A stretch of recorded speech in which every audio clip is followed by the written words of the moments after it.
dried apples, some gorgonzola, walnuts, chicken. Pretty simple. Over some greens. Probably won't even need that. That's a side instead of bread. It's good, you know? It's tasty and simple and fast, like 10 bucks. Was that good chicken?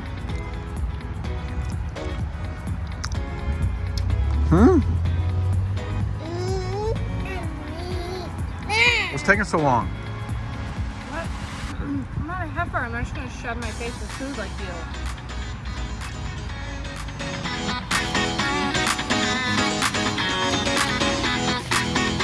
What are you doing?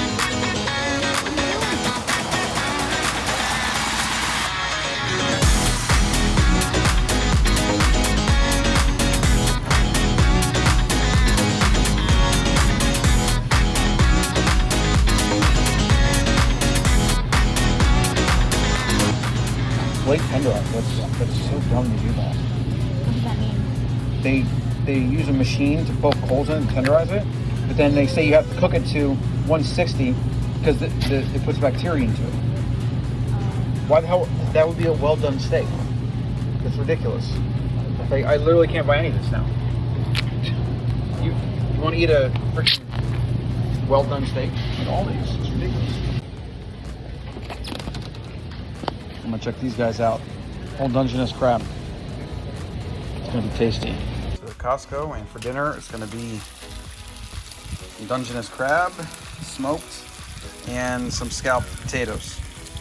And then I'm gonna base it all in butter. So this is some keto ice cream, 5 grams net carbs. Let's look at this. It's got cream, water, erythritol, chicory root fiber, egg yolks, milk protein isolate, vegetable glycerin, natural vanilla flavor, salt, Peruvian carob, gum, guar gum, monk fruit. It is pretty delicious. It's the closest thing I've ever had to regular ice cream with no sugar alcohol. 150 calories per half cup. If you're in the mood for a sweet treat, these are really good. Obviously, you shouldn't eat these all the time, though. That's how they can be dangerous. This is a peanut butter cup one. A little more ingredients. It's pretty tasty. Oh, 8 grams net carbs. Natural vanilla, 5.